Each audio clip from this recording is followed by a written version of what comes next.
जय भोलेनाथ। हर हर महादेव। सिंह राशि, आप सबका बहुत बहुत स्वागत है। मित्रों, अब आने वाले समय में दो अद्भुत जोड़े आपके घर आएंगे जिसकी वजह से कलयुग का सबसे बड़ा उलटफेर होगा। मित्रों, अगर यह संकेत आपको मिले तो समझ लीजिए कि आपको किसी की नजर लग चुकी है। जी हाँ दोस्तों, नजर के बारे में आपने सुना तो अवश्य होगा, लेकिन नजर क्या कर सकती है इसके बारे में अभी आपको विस्तार से जानकारी नहीं है। दोस्तों, जब आपको इसके बारे में पता चलेगा तो आपके पैरों तले जमीन खिसक जाएगी। नजर में इतनी शक्ति है कि बड़े से बड़े पत्थर को भी वह लटका सकती है, तोड़ सकती है, बड़े से बड़े मकान में भी दरार ला सकती है, बड़े से बड़े व्यापार को भी ध्वस्त कर सकती है। इसको आप हल्के में ना लें, और यदि आपको यह संकेत दिखाई दे अपने जीवन में तो आप समझ जाइए कि आपको किसी की नजर लग चुकी है। नजर की ताकत का अंदाजा आप यहीं से लगा सकते हैं कि लोग कितनी ही बड़ी गाड़ी क्यों ना खरीद ले, चाहे 1 करोड़ की हो, चाहे 50 लाख की हो, लोग उसमें नजर के लिए फूलों की माला या फिर एक काली चोटी या फिर कोई ना कोई दूसरा उपाय अवश्य करते हैं ताकि इस गाड़ी को किसी की नजर ना लग जाए।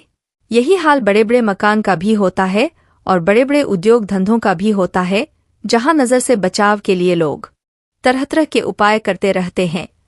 जी हाँ दोस्तों, तो ऐसे में आपको भी जानना बहुत आवश्यक है कि कौन से वह संकेत हैं जो आपको बताएंगे कि आपके जीवन में किसी की नजर कार्य कर रही है। अब नजर दोष की एक बड़ी समस्या यह भी है दोस्तों कि एक बार जब किसी की नजर आपको लग गई, या आपके कारोबार या आपकी गाड़ी या फिर किसी और चीज को जो आपसे संबंध रखती है, एक बार किसी की नजर लग गई तो फिर वह नजर जीवन भर नहीं जाती है, जब तक कि आप उस नजर के निवारण के लिए कोई उपाय न कर दें। नजर दोष की सबसे बड़ी समस्या यही है। देखा तो ऐसा भी गया है कि जिस इंसान पर नजर लग जाती है उस इंसान की बुद्धि पूर्ण रूप से निष्क्रिय हो जाती है। जहां कभी वह इंसान तर्कशील बुद्धिमान हुआ करता था, नजर लगने के बाद धीरे धीरे उसके चरित्र का, उसकी बुद्धि का पतन होना शुरू हो जाता है और वह ऐसी ऐसी बुरी लतों में, आदतों में उलझ जाता है कि फिर शिवाय बदनामी के, शिवाय परेशानी के उसके जीवन में कुछ भी बाकी नहीं रह जाता है। दोस्तों, इसी के साथ साथ हम आपको कुछ छोटी छोटी बातें और भी बताएंगे, जैसे कि जब आप पूजा पाठ करते हैं तो दीपक जलाते हैं। अब दीपक कैसे जलाना है कि देवी देवता तुरंत प्रसन्न हो जाए और हमारी हर एक मनोकामना को पूर्ण करे। या दोस्तों, अग्नि का हमारे पूजा पाठ में, हिंदू धर्म में बहुत अधिक महत्व है।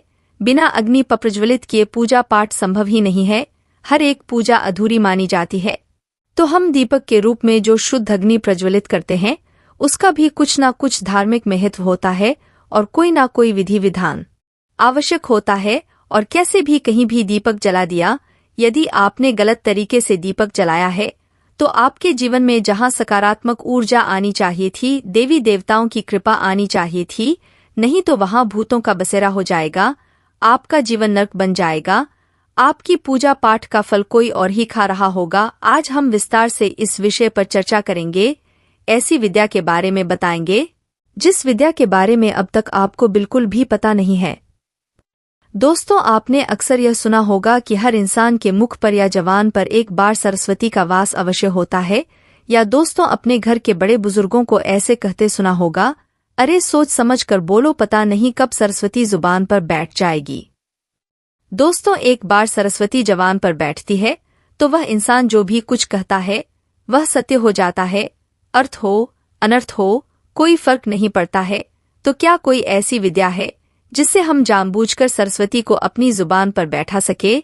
यदि अगर हम ऐसा करने में सक्षम हो गए तो कितना बड़ा चमत्कार हो सकता है। दोस्तों, आप बोलेंगे कि हमारा धंधा इतना बड़ा हो जाए कि हम करोड़पति हो जाए, और आपका धंधा बड़ा हो जाएगा, आप करोड़पति हो जाएंगे। कितनी अच्छी बात है। तो इतनी बड़ी गुप्त विद्या जिससे आप अब तक अनजान थे, आज हम आपको उस विद्या के बारे में बताने जा रहे हैं। दोस्तों, यकीन मानिए कि इस विद्या का लाभ स्वयं हमने भी अपने जीवन में महसूस किया है। ऐसी वस्तुएं, ऐसी ऐसी परिस्थितियां हमारे जीवन में आ गई थी जिनके लिए हमने मंत्र बोला था और हमारे जीवन में वह उपस्थित हो गई जिनका हो पाना लगभग असंभव था, लेकिन वह घटनाएं भी हो गई। केवल बोलने मात्र से हमारे शास्त्रों में इस विषय पर चर्चा है। पूर्ण रूप से इस विषय पर विस्तार से बताया गया है, लेकिन हर जगह इस बारे में लोग बात नहीं करते हैं। शायद लोगों को पता नहीं है, और जिनको पता है वह अपने गुप्त रहस्य किसी को बताना नहीं चाहते हैं तो यह वीडियो बहुत खास है, जानकारी से भरपूर है। जो अपने जीवन में कुछ करना चाहते हैं, अपने जीवन का विकास करना चाहते हैं, तरक्की करना चाहते हैं, ऐसे लोग इस वीडियो को पूरा देखना चाहिए। और जिन लोगों को केवल टाइम पास चाहिए, हंसी मजाक के लिए देखते हैं वीडियो, वो इस वीडियो को छोड़कर जा सकते हैं। दोस्तों, हमें ऐसे लोगों की तलाश है जो कुछ करना चाहते हैं, जिनके अंदर कर्म की शक्ति है, जिनके अंदर ज्ञान की भूख है, क्योंकि जीवन उसी का बदलता है जो कुछ करता है। सिर्फ ज्ञान ले लेने से, बातें सुन लेने से परिवर्तन नहीं आ जाते। दोस्तों, आपने वह श्लोक तो सुना ही होगा, पुस्तक प्रिय विद्या पर हस्तकम धनम कार्यकाल समुत्पन्न नशा। विद्यार्थी यानी कि विद्या चाहे कितनी ही अच्छी हो, अगर वह पुस्तक आपने नहीं पढ़ी है तो आपको उस विद्या का कोई लाभ नहीं होगा। धन चाहे कितना ही हो, लेकिन आपके हाथ में नहीं है, कहीं और अपने दे रखा है, तो वह आपके किसी काम का नहीं है। क्योंकि जब समय आएगा तब आपके काम ना तो ज्ञान आएगा और ना ही धन आएगा। उसी प्रकार यदि आप ज्ञान को हासिल भी कर लेते हैं और काम नहीं करते हैं, तब भी वह ज्ञान बिल्कुल बेकार है, पुस्तक में बंद विद्या के समान है। जो है तो लेकिन उसका कोई महत्व नहीं है, उसकी कोई उपयोगिता नहीं है। दोस्तों, तो चलिए वीडियो में आगे बढ़ते हैं और आपको बताते हैं आपको कैसे पता लगेगा कि नजर आपको लग चुकी है, आपके काम को, आपके उद्योग धंधों को, आपके घर को नजर लग गई है। और नजर निवारण कैसे करना है, इसका भी हम आपको पुख्ता इंतजाम बताएंगे। वीडियो की शुरुआत करते हैं, लेकिन आपसे निवेदन है कि कमेंट पूरे भक्ति भाव के साथ जय मां भद्रकाली अवश्य लिखें। माता का सीधा आशीर्वाद और प्रेम आपको प्राप्त होगा। तो चलिए आगे बढ़ते हैं और बताते हैं कौन से हैं वह 7 संकेत। शुरुआत करते हैं व्यापार स्थल से, क्योंकि व्यापार जहां से पैसा उत्पन्न होता है वह हर इंसान के लिए बेहद महत्वपूर्ण है। क्योंकि जीवन में यदि धन नहीं रहता तो जीवन के समान नहीं रहता। सिर्फ एक नरक की भट्टी के समान इंसान पूरे परिवार के साथ उस भट्टी में जलता रहता। तो सबसे पहले बात करेंगे व्यापार की। व्यापार को नजर लग जाए तो क्या होता है। मानकर चलते हैं कि आपने कोई व्यापार शुरू किया या फिर आप पुराना कोई व्यापार करते चले आ रहे हैं और आपकी आमदनी रोज की 2000 थी, लेकिन कुछ समय के बाद हुआ यह है कि आपकी आमदनी धीरे धीरे कम होने लगी। ग्राहक आपकी दुकान पर आने धीरे धीरे कम होने लगे। पहले जहां 20 ग्राहक आते थे, अब वही आपके पास 10 हुए, फिर 5 हुए, फिर 2। आपकी आमदनी भी 2000 से 1500 हुई, 1200 हुई, फिर 1000, यानी कि आपकी आमदनी गिरती चली जा रही है। आप पूरा प्रयास कर रहे हैं, अपना पूरा दिमाग लगा रहे हैं, पूरी मेहनत कर रहे हैं, लेकिन आपके व्यापार में बरकत नहीं हो पा रही है। दूसरा यह है कि आपका जो पैसा व्यापार के माध्यम से आ रहा था, वह पैसा भी आपको फलित नहीं हो रहा है, वह पैसा भी आप उपयोग नहीं कर पा रहे हैं। गलत जगह पर खर्च हो जाता है, बीमारी आदि में चला जाता है, या फिर किसी ऐसी जगह चला जाता है जहां पर जाना नहीं चाहिए, यानी कि फिजूल खर्ची में। फिर ऐसे में आपको समझ जाना चाहिए कि आपके व्यापार में नजर लग गई है।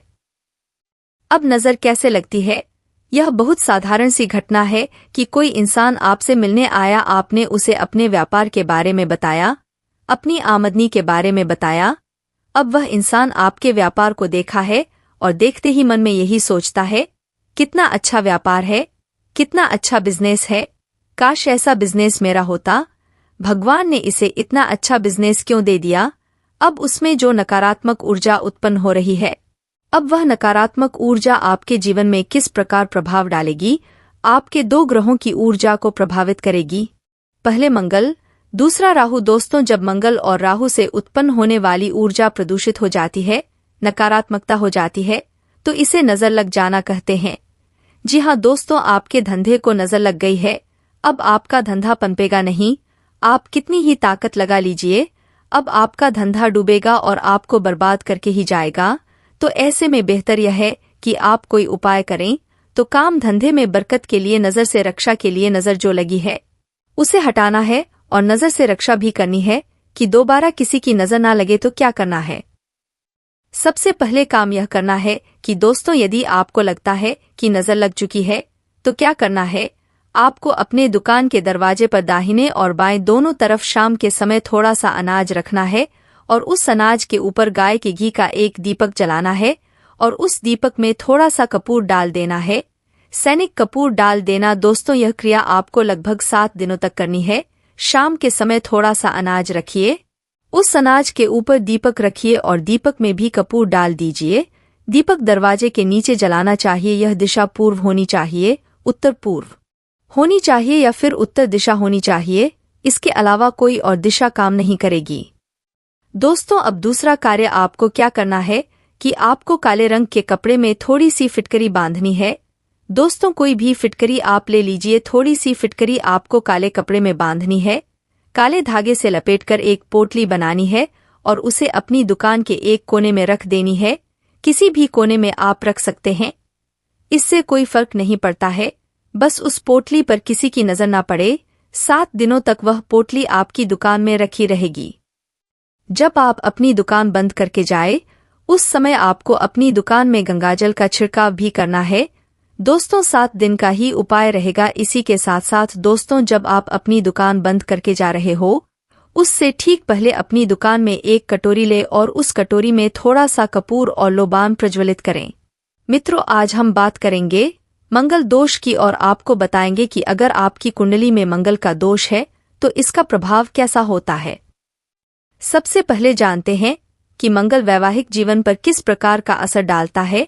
देखिए, अन्य चीजों के अलावा मंगल भावनाओं का स्वामी भी होता है, इसलिए वैवाहिक जीवन की हर भावना को प्रभावित करता है।